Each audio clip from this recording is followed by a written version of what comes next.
Thank you. Burlap to Cashmere with us in the Bing Lounge. Guys, welcome back to Portland, for sure. Does it feel good to finally get some guys behind you again and everything? It's a great thing. It's a great thing to have a band and a good one, and we're excited to play with each other, and we're enjoying each other's company on the road so far. It's been a blast, for sure. Well, I remember seeing your name out with Need to Breathe with you and Johnny. First, let's introduce the band. We got Steve and Johnny. You want to introduce the rest of the guys? Yeah. This is Chris Anderson on bass guitar. Todd Caldwell on keyboards and piano. Behind me is the great Theodore Pagano on drums. The Time Signature King. And my cousin to the right is Johnny Philippidis, and I'm Stephen Delopoulos, and we are Burlap to Cashmere.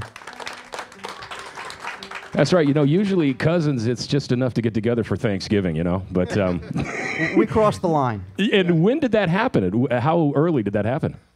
Well, yeah, 10 years old. I came Steven's over a few years older than me, so if it was 10, wherever the age difference was, maybe 4 years difference. So I think. Yeah, I just remember coming over the farm.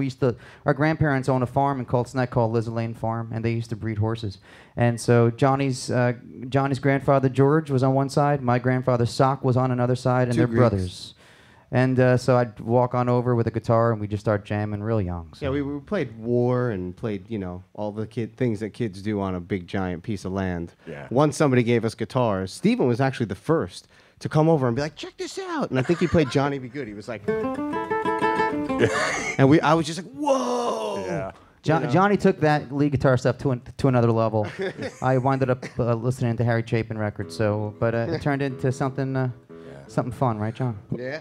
Oh, you guys definitely harmonize like angels together. That's wonderful stuff. Now, it just seems like the right time to also bring you out because, the folk festivals that I attended in the 80s and 90s, you seem to have a little bit of an older audience, but now it's such a younger audience, and a lot of people attribute to that, to the Avett Brothers and Mumford and Sons and stuff. Doesn't that, what's that make you think when you know that you're the one that brought it first, and you brought that sound out, and it seems right to get back together and do this now, doesn't it? No, thanks, Steve. I appreciate the compliment. I mean, it was happening in the 60s and the 70s, and we were just we were doing it to really just emulate the records we loved, Paul Simon and Harry Chapin and Dylan and all those guys, and that's what Mumford and Sons are doing, and Emmett Brothers, and we tip our hats to them. I mean, they're anyone that's bringing that culture back and that music back is a great thing for us. So we're just a part of the evolution. They're opening a door for us, essentially. I mean, because prior to that, we just played weird music.